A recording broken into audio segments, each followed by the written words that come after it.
Hello, everybody. Crazy Trucker here, or Super Ski, depending on which platform you're coming from. If you know me out here, you know me as Super Ski. My YouTube channel might be called Crazy Trucker, but you can call me Super. And no, I, I ain't nobody's super. Cat's causing chaos. I thought not chaos inside of my head as it is. And I got this cat who's just a little ball of energy. Having her late night rips. Zoom, zoom, zoom. I just wanted to record a little update about things and how things are going. I know it's been a little bit since I made my last recording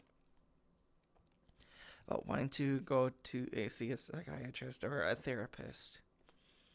Well, I am officially seeing a therapist. We're doing things together quite nicely. We're working on not trying to process everything, but to try and help regulate some emotions that I feel about things. Want to remember things enough. And if I get overworked, or if I'm just like I'm overheating at work and dead in the middle of the peak of summertime here in the Midwest, in the US, or our temperatures can reach triple digits. Yes, 100 plus degrees Fahrenheit, easy on some days if it gets hot enough.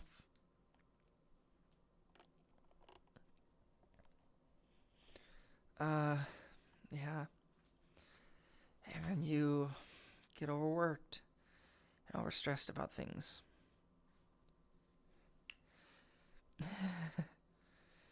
And you have a moment in time where you just get so upset and you lash out at someone close to you and your family that you love but you may not necessarily like. Yep. But anyways, yeah. What I'm trying to do with my therapist is work through the thoughts. I'm trying to manage the anger that comes with these memories, the resentment, and everything else. And there are good days and bad days. A bad day would be the time I broke down one night. I had therapy and I had spiked around 2 to 3 on the emotional scale. At the time, I had worked out, I could manage it, and I was like, I had fun with people. I got to a chill place. I got to a chill world, and I was just relaxing with somebody, and it was late. We're talking, 9:20 at night or something. And I was out cold for maybe 5 minutes. I wasn't fully out. I heard music playing that woke me up. Like I was asleep, but I could still hear things going on. I was in that in-between state of being completely out cold and being asleep but conscious to some extent.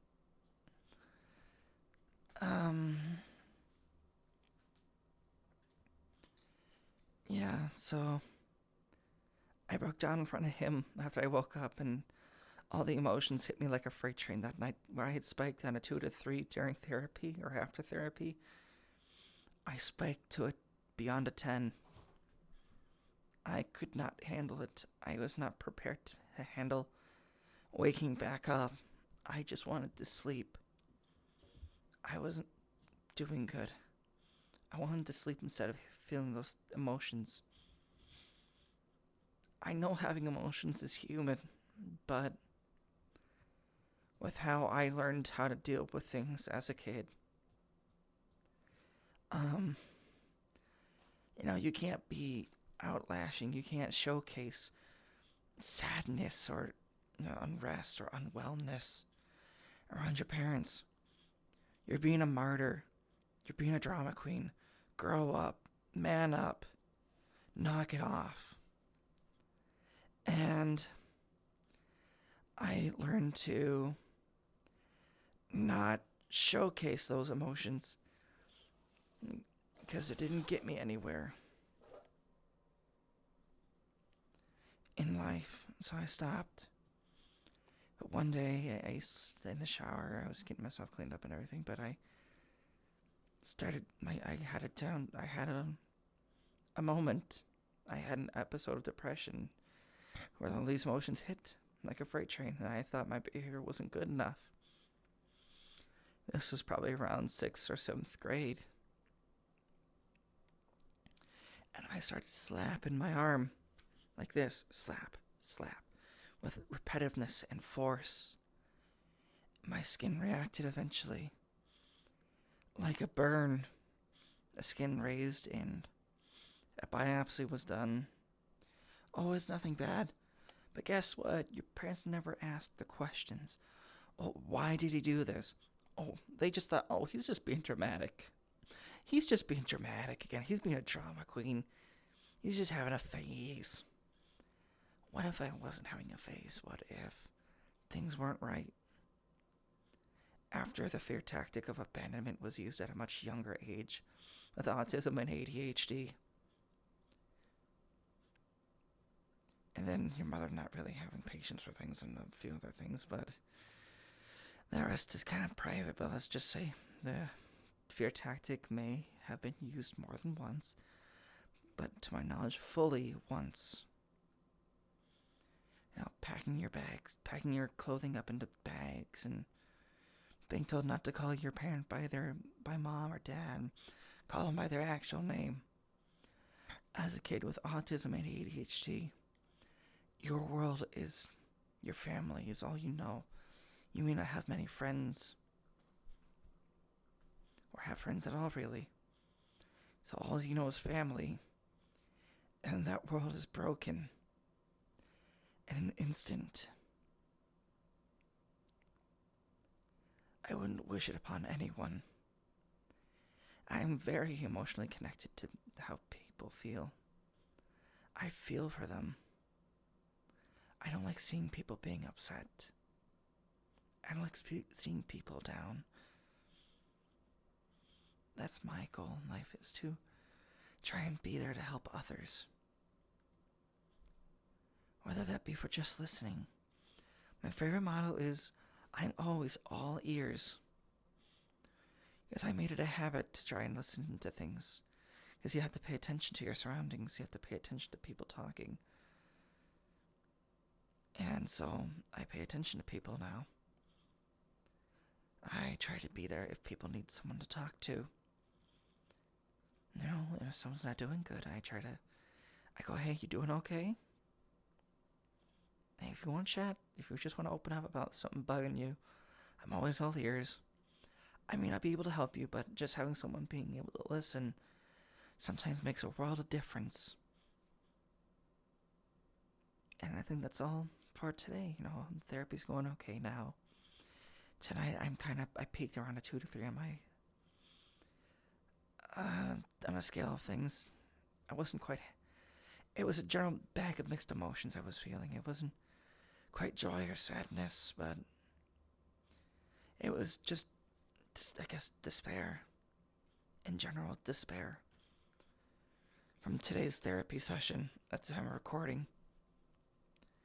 You know, and it's manageable. I sat there with the clipboard in my lap, and I'm sitting there, and I can feel the muscles in my arm tensing up, and I'm getting to relax, and then are tensing re-up, and I'm relaxing. Just trying to keep myself grounded. Trying to keep myself relaxed. To some extent. And I'm grateful for having people who are willing to sit here and listen to me open up. I've opened up to some people recently, and, you know, I didn't fully open up until after I had my last week's therapy session, at the time, of course, at the time of recording.